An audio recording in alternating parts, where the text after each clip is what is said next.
সুস্বাদু এবং মুখরোচক কচুর মুখের টক।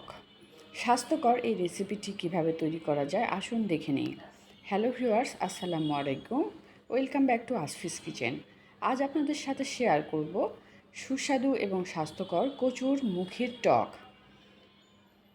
গরম গরম ভাতের সাথে দুপুরে বা রাতে খুব সহজেই রেসিপিটি তৈরি করে নিতে পারেন। যার জন্য কচুর মুখি প্রথমে পরিষ্কার করে ধুয়ে পানি দিয়ে সিদ্ধ করে নিতে হবে।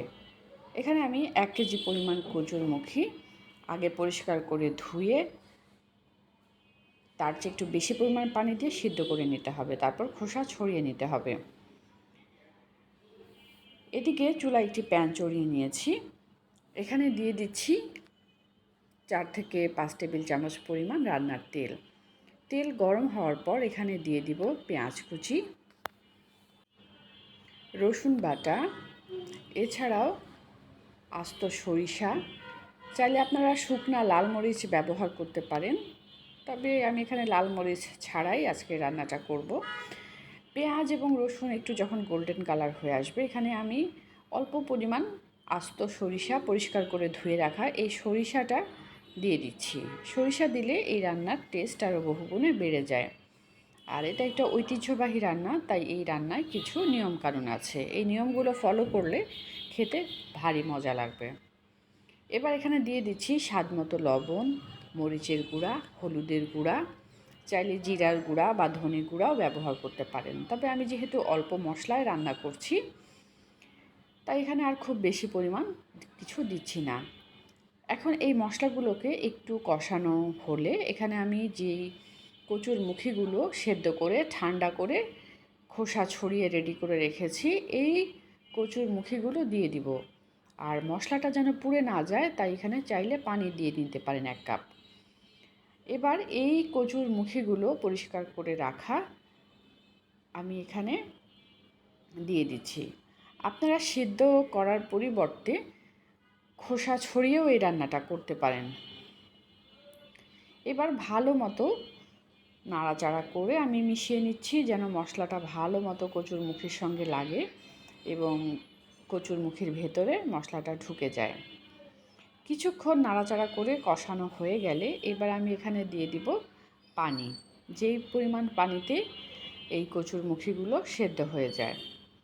এই কচুর মুখির চেয়ে আমি এখানে 2 গ্লাস বা 3 গ্লাস পরিমাণ পানি দিয়ে দিচ্ছি। আপনারা যদি একটু ঝোলঝোল খেতে চান, সেক্ষেত্রে পানির পরিমাণটা বাড়িয়ে দিতে পারেন। আর যদি মাখা মাখা খেতে পছন্দ করেন, সেক্ষেত্রে পানির পরিমাণটা কম দিয়ে নিতে পারেন। এভাবে হাই হিটে 10 থেকে 15 মিনিট রান্না করলে কচুর ভেতরে মশলাটা ঢুকে যাবে এবং কচুগুলো সেদ্ধ হয়ে যাবে। আর আমি যেহেতু আগে থেকেই সেদ্ধ করে রেখেছি, খুব বেশি সময় লাগবে না। আর আপনারা যদি সেদ্ধ না করে রান্না করেন কচুর খোসাটা ছড়িয়ে, সেক্ষেত্রে সময়টা আর একটু বেশি লাগতে পারে।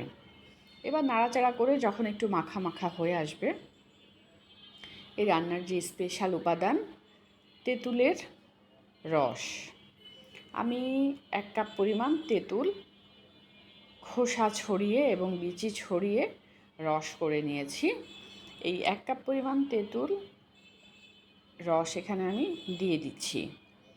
এই তেঁতুলের রসটা স্বাস্থ্যের জন্য খুবই উপকারী। গরমের দিনে শরীর ঠান্ডা রাখে, যাদের হাই প্রেশার আছে তাদেরও শরীরে আরাম দিবে। তাই এই তেঁতুলের রসটা দিয়ে এভাবে আরও 5 মিনিট রান্না করে আমি নামিয়ে নিব। আর তেঁতুল দিলে একটু যেহেতু টকটক লাগে, কষ্টা ভাব আসে, আপনারা যদি চান 1 চামচ পরিমাণ চিনি দিতে পারেন। তাহলে যেই টকটক ভাব আছে ব্যালান্সড হয়ে যাবে এবং খেতে আরও বেশি মজা লাগবে। আমি জাস্ট 1 চামচ পরিমাণ, চায়ের চামচে চিনি দিয়ে দিচ্ছি, যেন স্বাদটা বজায় থাকে পারফেক্টভাবে। আপনারা চাইলে অ্যাভয়েডও করতে পারেন। এবার আরও 5 মিনিট নাড়াচাড়া করে আমি চুলাটা বন্ধ করে নামিয়ে নেব আর পছন্দ মতো ডিশে সার্ভ করে নেব। খুব সহজেই রেডি হয়ে গেল সুস্বাদু কচুর মুখির টক। এভাবে কচুর মুখির টক তৈরি করে দুপুরে বা রাতে খাবার খেতে পারেন, অথবা রুটি বা গরম গরম ভাতের সাথে খেতেও দারুণ ভালো লাগবে। বেশি বেশি লাইক, কমেন্ট এবং শেয়ার করবেন। আমাদের সঙ্গে থাকার জন্য এবং ভিডিওটি দেখার জন্য ধন্যবাদ।